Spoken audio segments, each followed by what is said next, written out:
اس لیے انسان کو اللہ کا نام جو ہے وہ ضرور لینا چاہیے. بچوں کو بھی سکھلانا چاہیے. 2 سال کا 3 سال کا بچہ جو بول سکتا ہے اسے بھی بتلانا چاہیے بیٹا بسم اللہ پڑھو.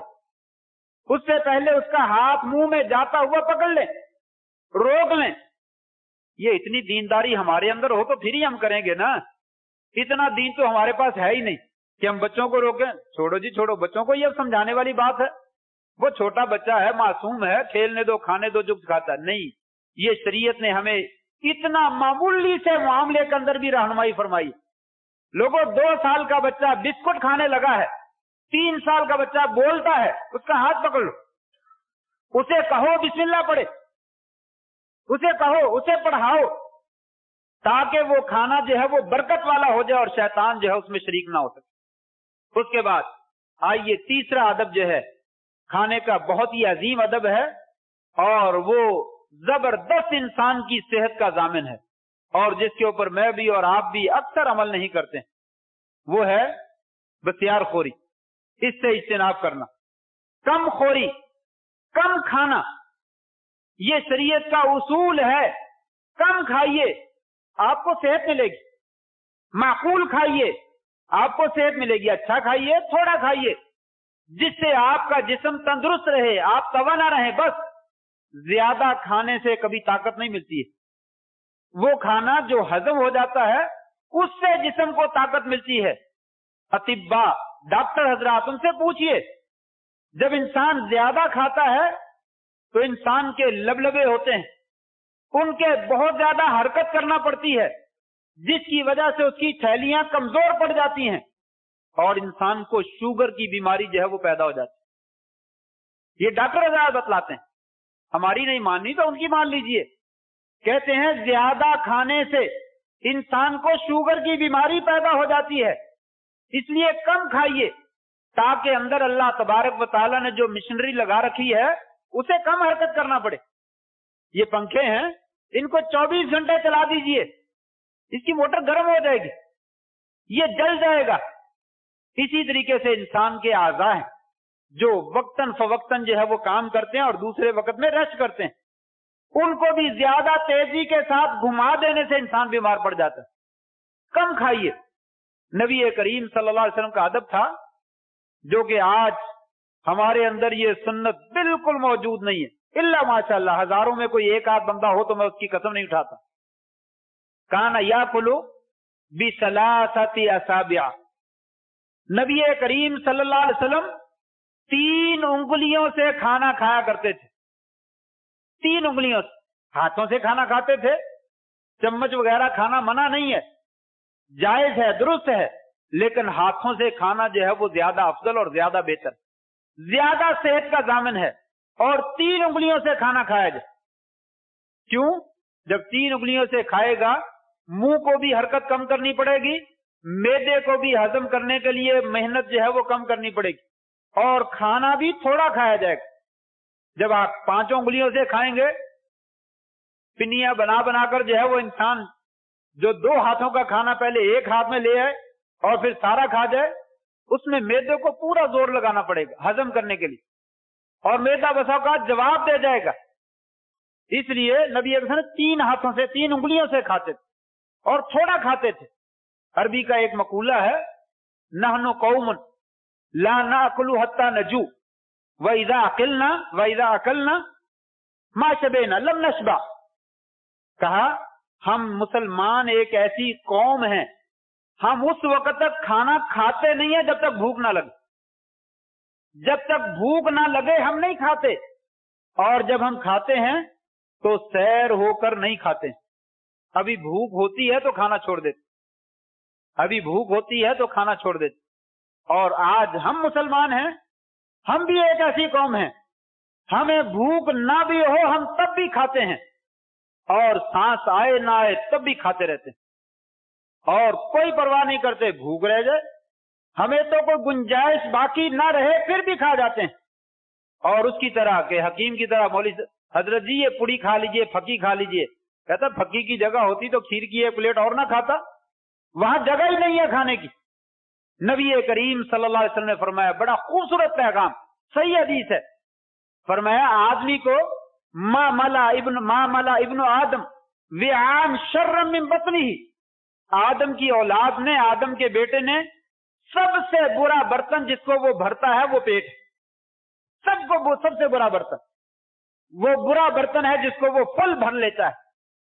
کہا حسب العادمی، آدمی کو کافی ہے لقیمات یقمن صلبہ، چند چھوٹے چھوٹے لقمے، لقمات نہیں کہا لقیمات کہا، لقمے کی تصغیر چھوٹے لقمے، چند تھوڑے سے چھوٹے لقمے وہ کافی ہیں، یقمن صلبہ، جو اس کی کمر کو سیدھا کر دیں۔ فإن كان لا بد، اگر انسان زیادہ ضرور کھانا چاہتا ہے، فثلث للطعام، اپنے پیٹ کے 3 حصے کر لے، تیسرا حصہ کھانے کے لیے رکھ لے، وثلث لشرابہ، اور تیسرا حصہ پینے کے لیے رکھ لے، وثلث لنفسہ، اور تیسرا حصہ سانس کے لیے رکھ لے۔ اور ہماری کہاوت مشہور ہے، تینوں حصوں میں کھانا ڈالو، پانی تو خود ہی درمیان میں دراڑیں موجود ہیں، وہ خود ہی گھس جائے گا، سانس آتا ہے آئے، نہیں آتا نہ صحیح، اس میں کون سی کوئی ایسی بات۔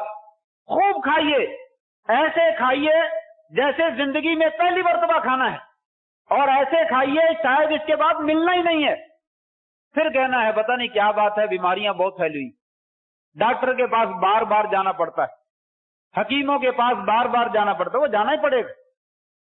جب آپ اپنے جسم کو اللہ کی دی ہوئی نعمت کی خود نہیں حفاظت کریں گے، دوسرا کوئی حفاظت نہیں کرے گا، دوائیاں وہاں پہ کوئی اثر نہیں کریں گی۔ بہت ساری بیماریاں ہماری خوراک میں موجود ہیں، اگر ہم ان کو اعتدال سے صحیح طریقے سے استعمال کریں تو بے شمار بیماریوں سے بچ سکتے ہیں۔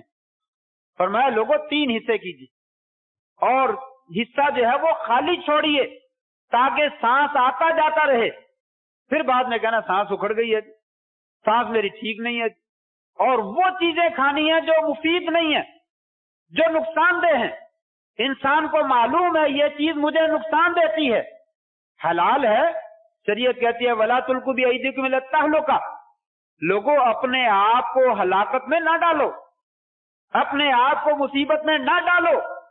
جب ہمیں ڈاکٹر نے بتلا دیا یہ چیز آپ کو موافق نہیں ہے، نہ کھائیے، نہ لیجیے، اس میں صحت ہے، اپنی صحت کی خود حفاظت کیجیے۔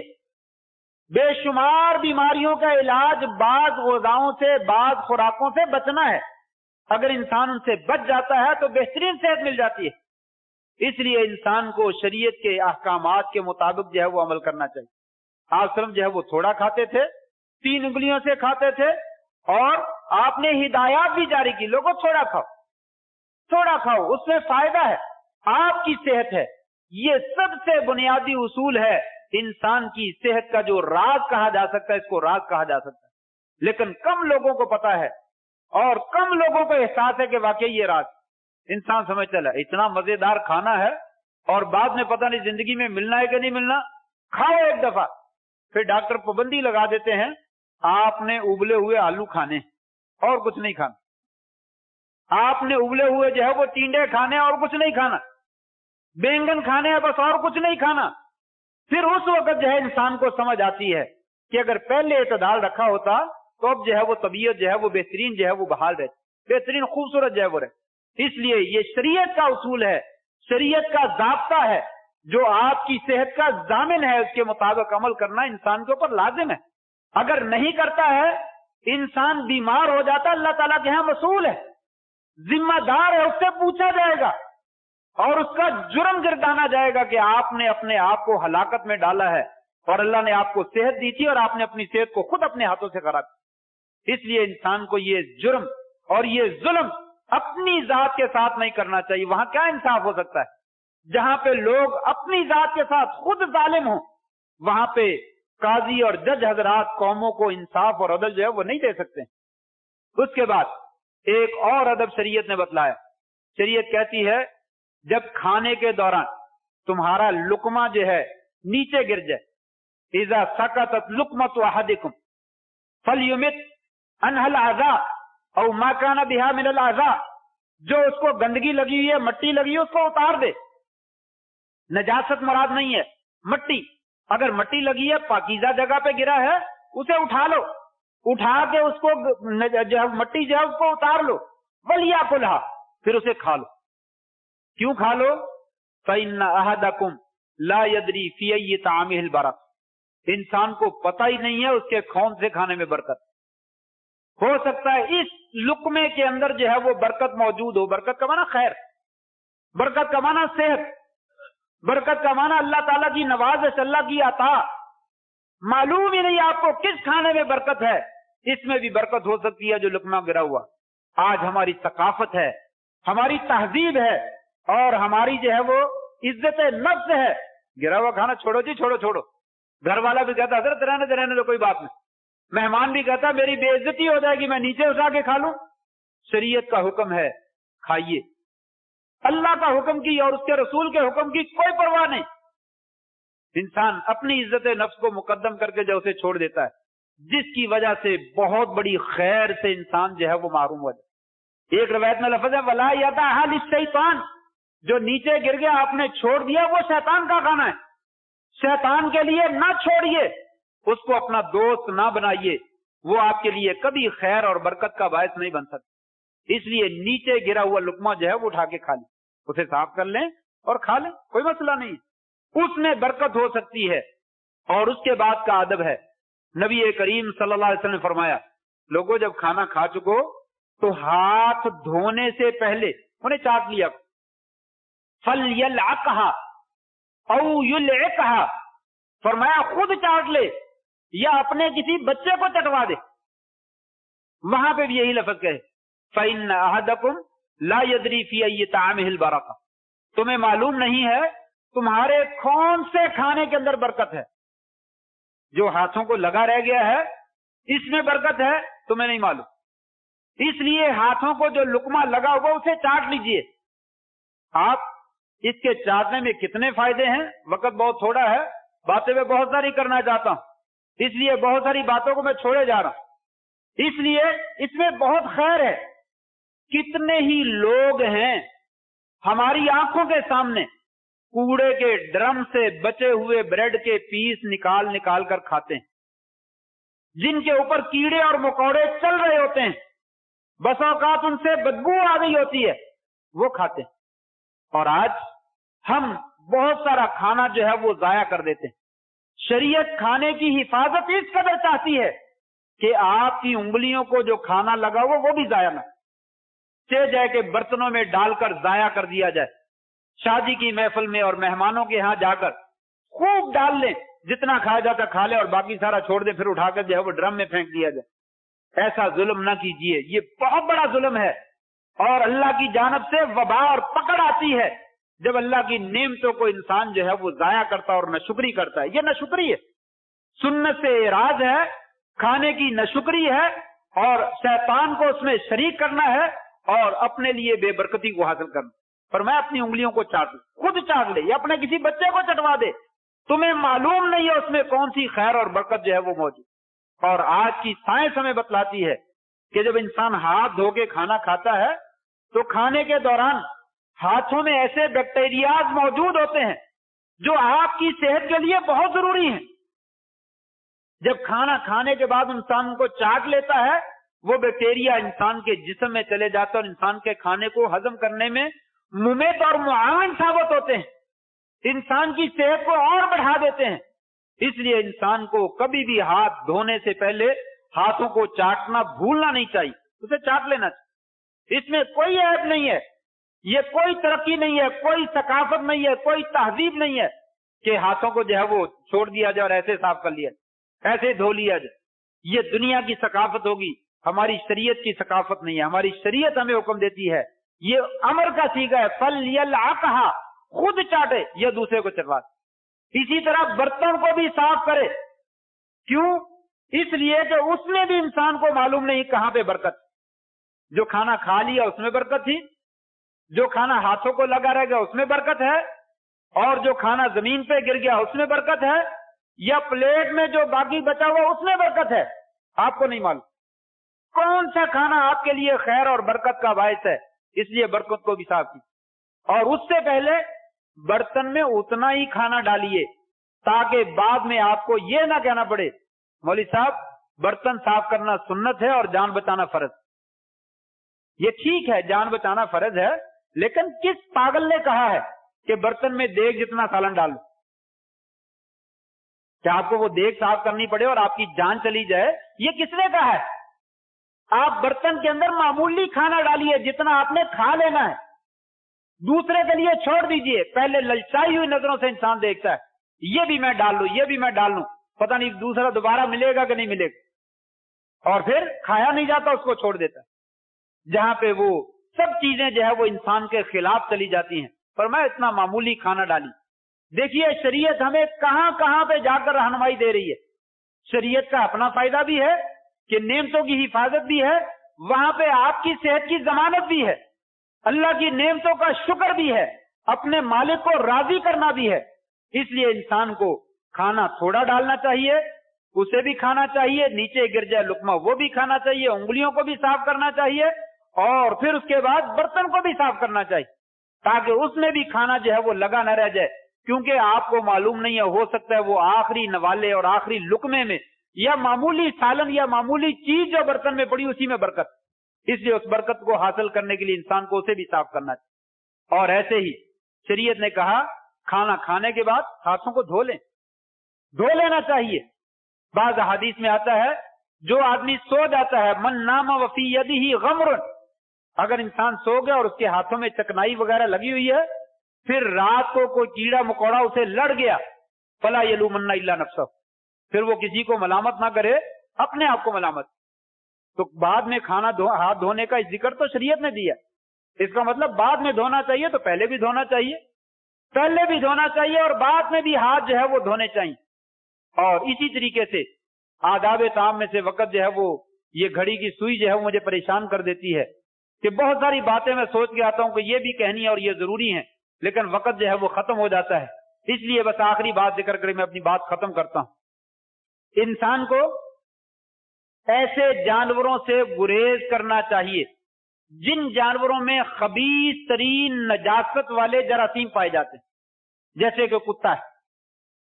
ایسے جانوروں کے ساتھ رہنا، ان کے ساتھ گھل مل جانا، ان کو بار بار ہاتھ لگانا یا ان کو چاٹنا یا ان کو کھانے پینے کے لیے برتن دینا اور وہ برتن خود استعمال کر لینا، یہ انتہائی اپنے ساتھ جو ہے وہ زیادتی ہے.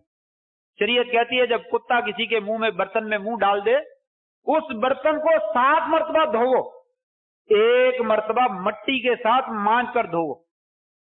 کیوں؟ آج کی سائنس بتلاتی ہے کتے کے اندر ایسے جراثیم پائے جاتے ہیں جو جراثیم انسان کو ہلاک کر چھوڑ، انسان کو مار ڈالتے ہیں. اور ان جراثیم کی صفائی عام صابن سے نہیں ہوتی، مٹی کے اندر اللہ تعالیٰ نے ایسے کیمیکل رکھے ہیں جو ان جراثیم کو جو ہے وہ صاف کرتے ہیں. اور کہا 7 مرتبہ دھوئیے. شریعت اتنی شدت کے ساتھ حکم دے، اور آج میں اور آپ شوق سے کتے پالیں اور گھروں میں رکھیں اور ان کو ساتھ رکھیں اور ان کے جراثیم کی کوئی پرواہ نہ کریں، تو یقیناً یہ اپنی صحت کے ساتھ جو ہے وہ دشمنی ہے اور اللہ تعالیٰ کے احکامات کو پسے پٹ ڈالنا. لہذا انسان کو جو ہے وہ ان چیزوں سے اجتناب کرنا چاہیے اور دور رہنا چاہیے. کتا رکھنا جائز ہے جہاں بہت ضرورت ہو، رکھوالی کے لیے، فصلوں کی رکھوالی کے لیے یا شکار کے لیے، اور ان کے لیے کچھ قواعد اور ضوابط ہیں، ان کو علیحدہ سے رکھے، ان کے برتن علیحدہ رکھے، ان کے ساتھ سارا معاملہ علیحدہ رکھے. لیکن اگر وہ آپ کے برتنوں کو یا کسی اور چیز کو استعمال کر دیں، ان کو استعمال نہ کریں، ان کو اچھے طریقے سے صاف کریں اور پھر ان کو استعمال کیا جائے تاکہ آپ کی صحت جو ہے وہ باقی رہے. باقی باتیں پھر موقع ملا تو انشاءاللہ ذکر کریں گے. اللہ سے دعا ہے اللہ تبارک تعالی ہمیں اپنی صحت کی حفاظت کرنے کی توفیق نصیب فرمائے، اور شریعت نے جو اصول بتلائے ہیں ان کے مطابق اللہ کریم ہمیں اپنی زندگی بسر کرنے کی توفیق نصیب فرمائے. وآخر دعوانا ان الحمد للہ رب العالمین.